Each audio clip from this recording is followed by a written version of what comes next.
የልዑል እግዚአብሔር ሰላም በሁላችሁ ላይ አድሮ ይኑር። የድንግል ማርያም አማላጅነቷ አይለያችሁ። እግዚአብሔር አምላክ ይህንን መዋዕለ ጾማችንን በሰላም አስፈጽሞ ለብርሃነ ትንሣኤው ያድርሰን።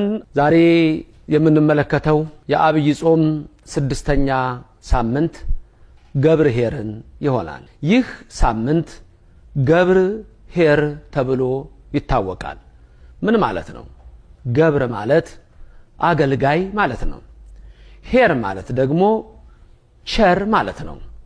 ገብርኄር ቸር አገልጋይ ማለት ነው።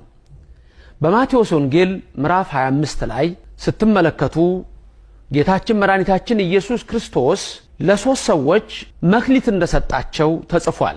ለአንዱ 5 መክሊት ሰጠው፣ ለአንዱ 2 ሰጠው፣ ለአንዱ 1 ሰጠው።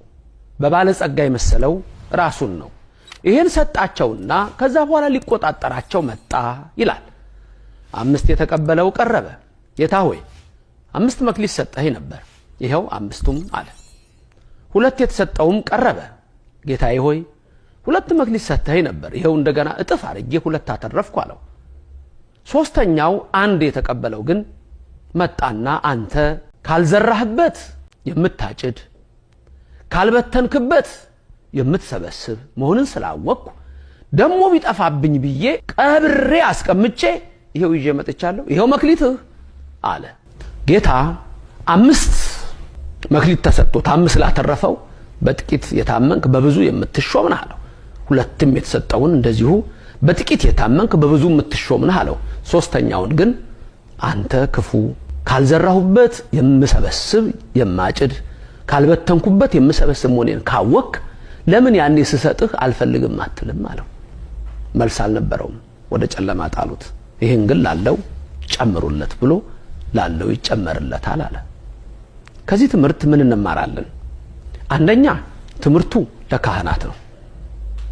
ካህናት የቤተ ክርስቲያን አገልጋዮች ከሊቅ እስከ ደቂቅ ያሉ ካህናት ከትንሹ ከአናጉስጥነት እስከ ላይ ድረስ ያሉ ካህናት የተሰጣቸውን ጸጋ፣ የተሰጣቸውን ክብር፣ የተሰጣቸውን ክህነት እጥፍ እያረጉ ምእመናንን እንዲያበዙ የተሰጠ ጸጋና ክብር ነው።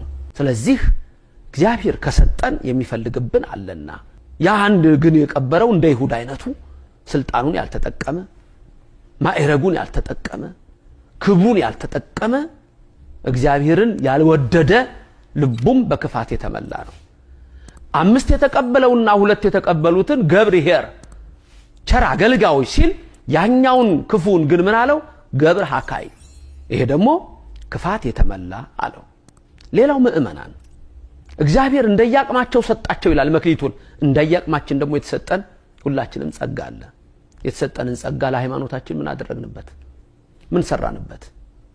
ዛሬ እያንዳንዱ በ80 እና በ40 ቀን የተጠመቀ እና የተጠመቀች የክርስቶስ ልጆች በተሰጣችሁ ሃይማኖት ጸጋ ምን አረጋችሁ? በመክሊታችሁ ምን አረጋችሁ? ዛሬ ብዙዎች እየጠፉ ነው። ከእውነተኛ የቱብነት እየወጡ ነው። ምን አረጋችሁ? መጀመሪያ ራሳችሁ እንዴት ጠበቃችሁ? ለእግዚአብሔርስ ምን ትርፍ ሰጣችሁ? ምን ትርፍ አላችሁ? የጾም ትርፍ አላችሁ? የጸሎት ትርፍ አላችሁ? የስግደት ትርፍ አላችሁ? የምጽዋት ትርፍ አላችሁ? እንዲያው እግዚአብሔር የሚፈልገው ይሄንን ነው። እግዚአብሔር የሚፈልገው ይሄንን ክብር ነው። ስለዚህ የተሰጠንን መክሊት ይዘን እግዚአብሔር ከኛ የሚፈልገውን እጥፍ በረከት ሰጠን በቀራኑ አደባባይ ተጠማሁ ባለ ሰዓት የምንሰጠው መጠጥ ያስፈልጋል። ያም የጽድቅ ሥራ ነው። እንደ አይሁድ ፈሪሳውያን ሐሞት አንሰጠውም። ምንድነው ትርፋችን? ምን አተረፍን? ለዓለም የሚሮጥ ትርፍ አለ። አዎ ብዙ ክብር በዚች ዓለም ላይ አለ። ሰው ገንዘብ ይሰበስባል። ያ ወርቅ ግን ከመቃብር አያድንም። ያ ገንዘብ ግን ከሞት አይሰውርም።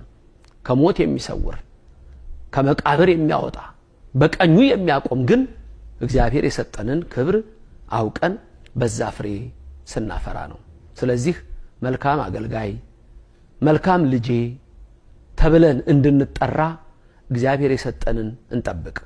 ይህ 6ኛው ሳምንት ገብርኄር ተብሎ ይጠራል። አዎ አንተ ታማኝ አገልጋይ፣ አንቺ ታማኝ አገልጋይ ተብለን ዳግም ሲመጣ በቀኙ ለመቆም ያብቃል። የተሰጠንን ክብር 5ቱን መክሊት 5ቱን ኦሪት መጽሐፍ ሌላው ሁለት እንደተሰጠን ብሉይ ኪዳንና አዲስ ኪዳንን እነዚህን አምነን የቅዱሳንን በረከት አምነን በዚህ ጸጋ እንድንኖር እግዚአብሔር ይርዳል። እግዚአብሔር ይባርካችሁ፣ ፊቱን ያብራላችሁ። ሐሞትን ሳይሆን መልካም ፍሬን አፍርተን አምላካችን በቀኙ እንዲያቆመን የሱ ፍቃድ ይሁን። የድንግል ምልጃ አይለየን። አሜን።